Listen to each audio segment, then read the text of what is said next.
Hi, I'm John Stevenson, and we're going to be looking at John chapter 10, verses 1 through 21, the Good Shepherd. Now, so far, and remember, this is part of a continuing section where we had Jesus healing the man born blind in the previous chapter, and this seems to be a continuing conversation from that chapter. We're not told of the time element, but we're not told of the time element. In other words, it doesn't say and then a few days later or something like that. It's just the next part of the conversation. No time element is mentioned, which means this could have been like right then, or maybe some time has passed, or maybe this is a compilation of different things that Jesus has said about himself during this historical period. Now, Jesus had left the temple at the end of chapter 8 and has not yet been back to the temple. Remember, we said the healing of the man born blind. I always had imagined it having taken place maybe at the entrance of the temple, but we're not told that. And because we're not told that, and we are told that there were neighbors and things like that, it sounds like it took place somewhere else in Jerusalem. So Jesus did not speak that much in the last chapter. We saw him initially approaching the man, and they had a very brief conversation. He told him to go wash in the pool of Siloam, way down at the south end of the city. The man came back, but the man had never seen Jesus because he was healed without Jesus being present. By the way, this is a long distance healing. By the way, this is the second long distance healing that John has told us about. Remember, the other one was when the nobleman's son had been healed when up at Cana of Galilee, but he had been healed down at Capernaum, but Jesus had been up at Cana of Galilee. Again, there's been another long distance healing. We're going to come back in a future class and look at all of the miracles that are described in the Gospel of John and see that there's a little bit of a par- a pre-plan, or that's not the right word, a pattern. That's the right word. A pattern in the miracles. But we'll see that in a future class. Now, John chapter 9 then was what people said about Jesus, what the man who had formerly been blind, what he said, what the Pharisees say, what others say, and there's a lot of conversation about people talking about what they think about Jesus. In chapter 10, as we come now, it's what Jesus is going to say about himself. Chapter 10 and verse 1, this is Jesus speaking. Truly, truly, I say to you, he who does not enter by the door of the fold of the sheep, notice, the one who doesn't come in the normal way, but climbs up some other way, what kind of person is he? Well, he's a thief and a robber. We're going to see that. But first, let's look at a typical sheepfold. Sometimes they were a little higher, sometimes a little lower, but they would normally have one way in and one way out. This one happens to be made of stone. Let me just say for the record, if you go to Israel, there's lots of stone. One thing they have in abundance is rocks everywhere. And so if you're going to make something and you want to make it out of a cheap material, it's going to be made out of stone. Notice one way in, one way out, and you can picture whoever's climbing over this thing, that's not an easy way to do. In fact, this particular one has the rocks arranged on edge, so the sharp ends are at the top, just to dissuade anybody from climbing over one of the edges. So we continue. The one who does not enter by the door of the fold of the sheep, but climbs up some other way besides going through the door, he is a thief and a robber. That's who the he is. But he who enters by the door is a shepherd of the sheep. So here's the point: thieves and robbers don't use the door. But the shepherd, notice the contrast, thieves and robbers don't use the door, but the shepherd does use the door. So one of the ways you can tell the difference between the shepherd versus the thieves and the robbers, how are they getting into the fold? Are they sneaking in over the top? Are they climbing some other way? Or are they using the door? Verse 3, to him, the doorkeeper, notice the shepherd here is not necessarily the doorkeeper. To him, the doorkeeper opens, and the sheep hear his voice, and he calls his own sheep by name. Who's that? That's the shepherd. So the shepherd who uses the door, notice the shepherd calls the sheep by name. They hear his voice, and he leads them out. Now, notice that shepherds don't usually chase the sheep. They are usually followed by the sheep. I've seen this on a number of occasions. I've seen shepherds with their sheep. Now, sometimes they're not moving anywhere, which means nobody has to do any leading. But when they are, when they're on the move, the shepherd is out front. He's leading them. And notice he calls his own sheep by name. He he's got a personal investment in them. There's a personal relationship going on. Verse 4, when he puts forth all his own, he goes ahead of them, and the sheep follow him because they know his voice. So notice we're talking still about the shepherd. They know his voice. Um, I am told, now I've not seen this, I'm told you can get a few different flocks of sheep together, and sometimes they would do that. They'd use like one big sheepfold, and there's a few different flocks, and they're all mixed up, and you say, how are they ever going to separate them? It's real easy. The shepherd calls, and the sheep that are his recognize his voice, and they follow him. And they actually separate from the other foals to go and follow their shepherd. Not only this, somebody was remarking just recently that you might have like a little lamb, and so again, there's sheep everywhere, and that little lamb calls out, and the mother finds him. Somehow they find each other. I'm not sure who moves to where, but notice the sheep know his voice.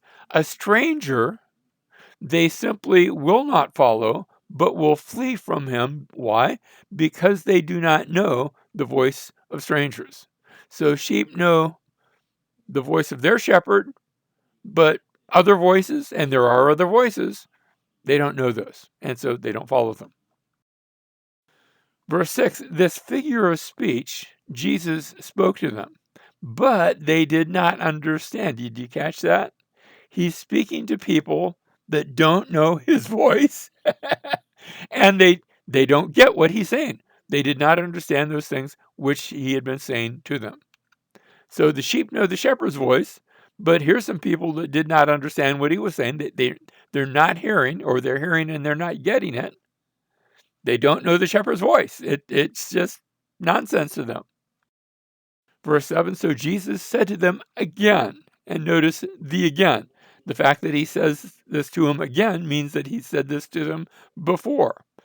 Truly, truly, I say to you, I am the door of the sheep. Now, the metaphor, you notice he's changing the metaphor, because before we had the person, the door, the shepherd uses the door. Well, here, not only does the shepherd use the door, but there's also a sense, and that's why I say he's changing the metaphors. I am the door of the sheep. So not only is he the shepherd, but he's the he's the door. All who came before me are thieves and robbers. So we had the shepherd entering by the door. Now we find that Jesus is the door. That's not a contradiction. It's just a different metaphor that's now being introduced. And all who came before me are thieves and robbers, but the sheep did not hear them. So again, they're not going to follow the one they don't know the voice. And there are thieves and robbers that are trying to catch the sheep. They're trying to steal the sheep for their own purposes, but the sheep don't go after them. Verse 9, he repeats again, I am the door. If anyone enters through me, he will be saved. So it had been stated in verse 7. It's stated again, or I'd say actually explained here in verse 9. What does it mean that he's the door? It means that if somebody comes through him, somebody uses that door, notice it's salvation. If anyone enters through me, he will be saved and will go in and out and find pasture. So being saved, that's a good thing. But notice that's not the end of the relationship. That's only the beginning. If you are saved, now notice you go in and out. There's travel's taking place, and we could probably guess what some of that involves, but I'm not going to go where it doesn't clearly say. But notice we'll find pasture. So one of the purposes of the shepherd is to make sure that the sheep get fed, not fleeced. I guess he could do that at another time, but that's not the picture of the parable here. And find pasture and make sure that they're taken care of and make sure that they're fed. Verse 10, the thief, by contrast, comes only to steal and kill and destroy. I came, by contrast, that they may have life and have it abundantly. Thieves come to steal, kill, and destroy. That's not for the good of the sheep. I am here for the good of the sheep. Why? That they might have life, and not only life, but have it, that, notice, really, not just live, but really live. It's possible to be alive, to be breathing, to have air going in and out, to have your eyes open and things like that, but not really to to really be living your life in a positive way, to live your life to the fullest. That's what abundance is. And yet Jesus came to give us exactly that. Not just life, but abundant life, full life. So life and have it abundantly. Verse 11, I am the good shepherd. Now, wait a minute. There's a psalm back in Psalm 23, a very familiar psalm, I'm sure, to all of us, where the psalmist says, the Lord is my shepherd. Jesus didn't say, I am a good shepherd. I am the good shepherd. Notice with whom he's identifying himself. That's an Old Testament title for the Lord himself. I am the good shepherd. And now he gives a new truth. The good shepherd lays down his life for the sheep. That's what makes him the good shepherd. Notice he just doesn't risk his life for the sheep. You see, I'm an old retired firefighter. And there have been times, I suppose, that both myself and the guys working under my command have risked their lives for somebody. But we didn't give our lives for somebody. We didn't lay down our life, for someone. That's actually the language of a sacrifice. And Jesus is the good shepherd who not just risked his life, but laid down his life for the sheep. That's the language of the sacrifice. Verse 12, he who is a hired hand, again, notice the contrast between the good shepherd and the hired hand. Hired hand, I guess, is paid to do a good job, but he's not a shepherd, who is not the owner of the sheep. Notice that Jesus is both the good shepherd and he owns the sheep. In fact, he owns everything. Why? Because he is the creator, really. That's how John had started off. By him, there was not anything that was made that was made. That was way back in John chapter 1. So notice the hired hand isn't the owner of the sheep, and he sees the wolf coming and leaves the sheep and flees, and the wolf snatches them and scatters them, and he, that is the hired hand, flees because he is a hired hand and is not concerned about the sheep. So the one that's just in it, this is just a job to him. And let me just say, if it's just a job, then you're not going to give you might do a good job, but you're not going to give your life for it, because after all, it's just a job. But the good shepherd isn't, to him, it's not just a job. It is something more than that. And so notice we've got the good shepherd. On the other extreme were the thieves and robbers, but now we've been introduced to a few others. There was the stranger that they wouldn't listen to. Maybe he was a thief and robber, maybe something else, but whoever he was, the sheep won't listen to him. There was also the wolf. He's just a thief and a robber, maybe under a different guise in wolf's clothing. Or maybe he's even wearing thieves and robbers clothing. But still, these are the enemies. And then there's the hired hand. He's there. He's not a wolf. He's not a thief or a robber. He's not a stranger. But he's not the good shepherd either. He's just in it for the money. He's short term. He's not really totally committed. And so verse 14, again, Jesus repeats, I am the good shepherd, and I know my own, and not only that, and my own know me. Notice the mutual knowledge that goes back and forth. Verse 15, even as the Father knows me, and I know the Father. And again, the repetition of the previous part, and I lay down my life for the sheep. So notice the good shepherd, on the one hand, knows the sheep, and on the other hand, they know the good shepherd. And not only that, the Father knows me. In fact, notice it's even as the Father knows me. So the relationship of the good shepherd with a sheep in mutual knowing is like the relationship between the Father and the Good Shepherd, in that the Father knows me and I know him, and so everyone knows each other. And then again, the point, and I lay down my life for the sheep. That's what Jesus was going to be doing within the next season, within the next few chapters. We're going to see him going ultimately to the cross and not risking his life, but laying down his life for the sheep. Verse 16, I have other sheep which are not of this fold. Now, the big question comes up, who are the other sheep? Well, there are those that are his sheep that have already they already know him, and he knows them, and they're hearing his voice and they're following. And that's been primarily, if not exclusively, a Jewish flock. But there are other sheep which are not of this fold. They are from some other fold, some other place. Instead of Jews, they are Gentiles. I must bring them also, and they will hear my voice, and they will become, did you catch it? They will become one flock with one shepherd. Now, there's a theological system out there that teaches, no. There's the Jewish flock, and there's the Jewish/Gentile flock, and they're two separate flocks. There's the national Israel flock, and then there's the church flock, and never the twain shall meet.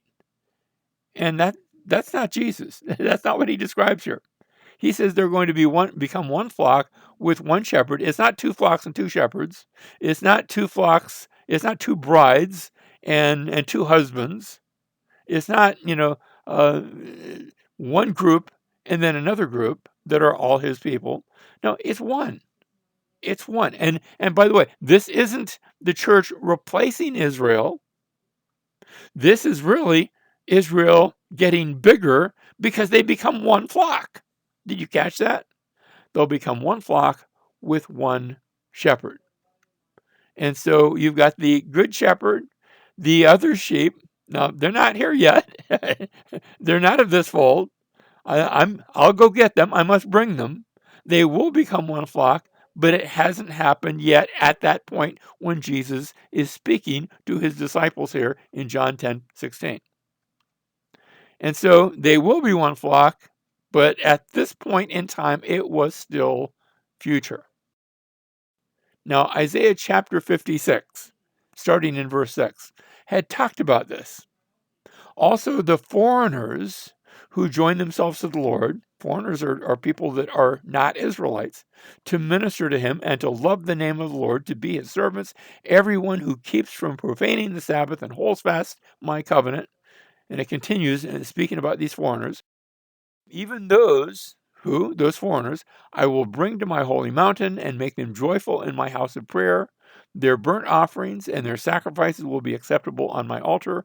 For my house will be called a house of prayer for all the peoples. Notice the those, the them, the there. It's for all the peoples, not just the Jewish people, but for all the peoples. Verse 8, the Lord God who gathers the dispersed of Israel declares, yet others I will gather to them, to those already gathered. Yes, there are the ones that are gathered, and Isaiah's looking forward to that time. Well, actually, it was happening to an extent already in his day, where the 10 northern tribes in the days of Isaiah were being dispersed, and that was already there. But he says, not only will they come back, but others also I'm going to gather to them, to the ones gathered. I'm going to add to that. And that's really what Jesus has been talking about here in John chapter 10. Well, let's continue. John chapter 10 and verse 17. For this reason the Father loves me, because I lay down my life so that I may take it up again. Notice, not risking his life, laying down his life. His sacrificial sacrifice, his sacrificial giving of his life on the cross, so that I may take it up again. Now think about that. That's not just the death, that's also the resurrection. No one has taken it away from me, but I lay it down on my own initiative. You say, wait a minute, I seem to recall back in chapter 8, verse 42, Jesus said, I have not come on my own initiative, but he sent me. That's true. And yet Jesus, from his own initiative, from his own will, is going to lay down his life. Remember, he's going to pray. Now, this is in the other Gospels, not the Gospel of John, where Jesus says, Father, if there's any other way, can we do plan B if there is such a thing? But not my will, but yours be done. And so even though it's the plan of the Father, he says, I lay it down on my own initiative. I have authority to lay it down, and I have authority to take it up again. This commandment I received from my Father. So yes, the authority has been given, an authority both to lay it down and an authority to take it up.